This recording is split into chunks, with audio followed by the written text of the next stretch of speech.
Today we're going to talk about the rules for solubility and knowing when things will or will not dissolve in water.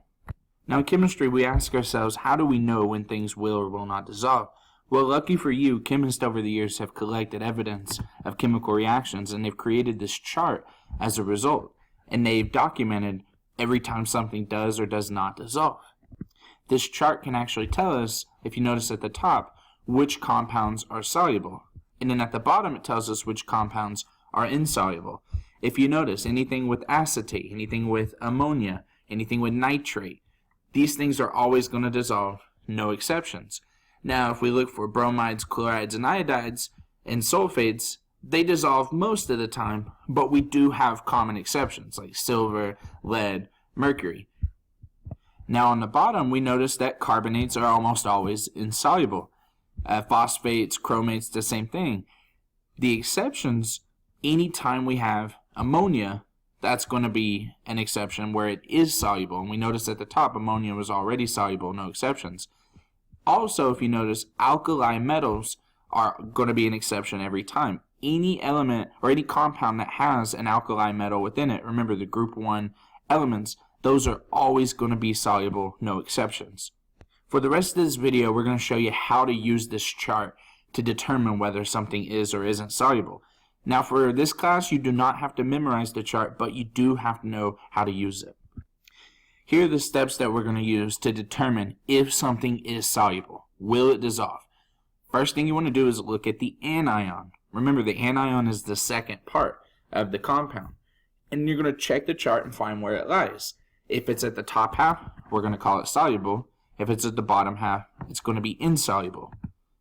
The second thing you're going to do after you find that anion is you're going to look and see if there's any exceptions. For most of the elements at the top, or the compounds here, you're going to find that there's no exceptions.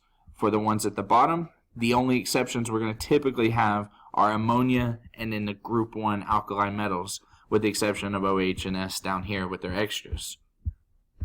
Let's go and practice here with sodium sulfate. The first thing you're going to do is look at the anion, and we're going to find SO4 right here, and we're going to find it on our chart. And I've circled it for you right here. SO4 is soluble, and then we check the exceptions. Na is not one of them. Remember, we also said Na is in group 1. All group 1 elements are soluble. Therefore, sodium sulfate is soluble. We're going to try another example here. This is silver chloride. To determine if silver chloride is soluble, we could take some silver chloride and put it in water. But if you don't have any, you can go to this chart and figure it out. So we look at the anion, chloride, we find it right here, and then we check the exceptions. And first thing we notice is right here, Ag is a common exception to this rule. So chlorides are normally soluble, but in this case, since it has Ag, that's an exception, we're going to call silver chloride insoluble. So make sure you know how to use this chart. We're going to try an example here. I want you to pause the video and try and see if you can answer this yourself. Lead sulfate. You're going to find sulfate. I've circled it on a chart for you. And then we need to check the exception.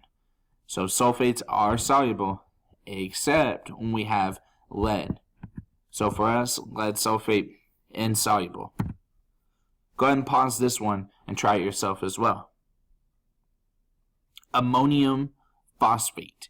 We're going to find PO4. We notice that PO4 at the bottom is insoluble except when it has NH4.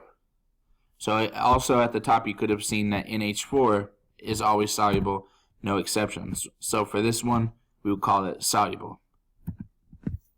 Next example. Go ahead and pause it again and try this on your own. Barium nitrate. We find nitrate at the top, and we notice that nitrates are always soluble, no exceptions. We'll go and work a couple more here. Mercury iodide. Look at the anion. We find iodide right here, and we notice that iodide is soluble except in the case when it has Hg. So this one we would call insoluble. Last one will work right here is iron chloride. Chlorides are soluble, and we check to see the exception, and we notice that iron is not. So as you're going through these, make sure you know how to use that chart and then go through those examples.